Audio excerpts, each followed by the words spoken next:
உயிர்த்தெழுந்த இயேசு கிறிஸ்துவின் வல்லமை ஊழியங்கள் வழங்கும் வசனப் பெட்டகம்.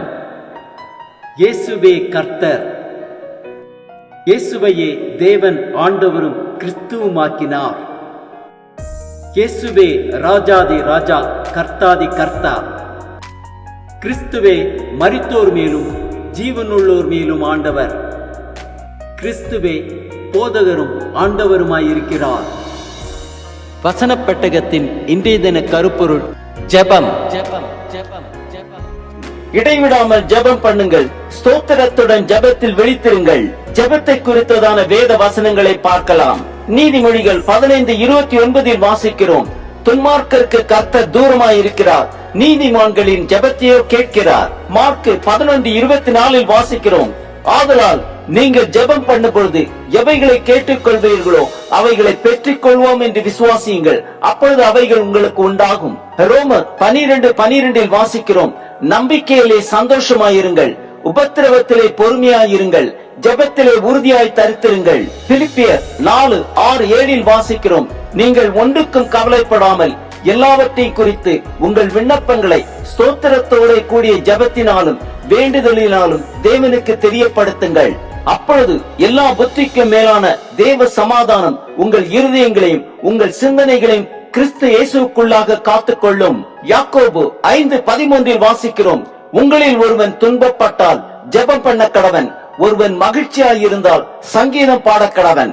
யாக்கோபு 5:16 வாசிக்கிறோம், நீங்கள் சொஸ்தமடையும்படிக்கு உங்கள் குற்றங்களை ஒருவருக்கொருவர் அறிக்கையிட்டு ஒருவருக்காக ஒருவர் ஜெபம் பண்ணுங்கள், நீதிமான் செய்யும் ஊக்கமான வேண்டுதல் மிகவும் பலனுள்ளதாயிருக்கிறது. மத்தேயு 5:44 வாசிக்கிறோம், நான் உங்களுக்கு சொல்லுகிறேன், உங்கள் சத்துருக்களை சிநேகியுங்கள், உங்களை சபிக்கிறவர்களை ஆசீர்வதியுங்கள், உங்களை பகைக்கிறவர்களுக்கு நன்மை செய்யுங்கள், உங்களை நிந்திக்கிறவர்களுக்காகவும் உங்களை துன்பப்படுத்துகிறவர்களுக்காகவும் ஜெபம் பண்ணுங்கள். நீதிமொழிகள் 15:8 வாசிக்கிறோம், துன்மார்க்கருடைய பலி கர்த்தருக்கு அருவருப்பானது, செம்மையானவர்களின் ஜெபமோ அவருக்கு பிரியம்.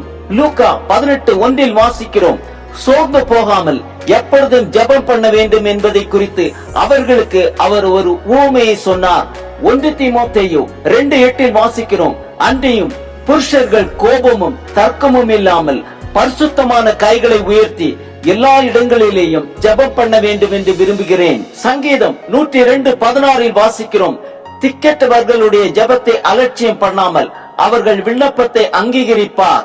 மத்தேயு 26:41 வாசிக்கிறோம், நீங்கள் சோதனைக்குட்படாதபடிக்கு விழித்திருந்து ஜெபம் பண்ணுங்கள், ஆவி உற்சாகம் உள்ளதுதான், மாம்சமோ பலவீனம் உள்ளது என்றார். யோபு 42:10 வாசிக்கிறோம், யோபு தன் சிநேகிதருக்காக வேண்டுதல் செய்த போது கர்த்தர் அவன் சிறையிருப்பை மாற்றினார். யோபுக்கு முன்னிருந்த எல்லாவற்றை பார்க்கிலும் இரண்டத்தனையாய் கர்த்தர் அவனுக்கு தந்தருளினார். 1 தெசலோனிக்கேயர் 5:16-17-18 வாசிக்கிறோம், எப்பொழுதும் சந்தோஷமாயிருங்கள், இடைவிடாமல் ஜெபம் பண்ணுங்கள், எல்லாவற்றிலேயும் ஸ்தோத்திரம் செய்யுங்கள், அப்படி செய்வதே கிறிஸ்து இயேசுவுக்குள் உங்களை குறித்து தேவனுடைய சித்தமாயிருக்கிறது. மார்க்கு 11:25 வாசிக்கிறோம், நீங்கள் நின்று ஜெபம் பண்ணும் போது ஒருவன் பேரில் உங்களுக்கு யாதொரு குறை உண்டாயிருக்குமானால் பரலோகத்தில் இருக்கிற உங்கள் பிதா உங்கள் தப்பிதங்களை உங்களுக்கு மன்னிக்கும்படி அந்த குறைகளை அவனுக்கு மன்னியுங்கள். மத்தேயு 6:6 வாசிக்கிறோம், நீயோ ஜெபம் பண்ணும் போது உன் அறை வீட்டுக்குள் பிரவேசித்து உன் கதவை பூட்டி அந்தரங்கத்தில் இருக்கிற உன் பிதாவை நோக்கி ஜெபம் பண்ணு, அப்பொழுது அந்தரங்கத்தில் பார்க்கிற உன் பிதா வெளியரங்கமாய் உனக்கு பலனளிப்பார். எபேசியர் 6:18 வாசிக்கிறோம், எந்த சமயத்திலும் சகல விதமான வேண்டுதலோடும் விண்ணப்பத்தோடும் ஆவியினாலே ஜெபம் பண்ணி அதன் பொருட்டு மிகுந்த மன உறுதியோடும் சகல பரிசுத்தவான்களுக்காகவும் பண்ணும் வேண்டுதலோடும் விழித்துக் கொண்டிருங்கள். ஆம், இடைவிடாமல் ஜெபம் பண்ணுவோம், எல்லாவற்றிலேயும் ஸ்தோத்திரம் செய்வோம், அப்படி செய்வதே கிறிஸ்து இயேசுவுக்குள் நம்மை குறித்து தேவனுடைய சித்தமாயிருக்கிறது.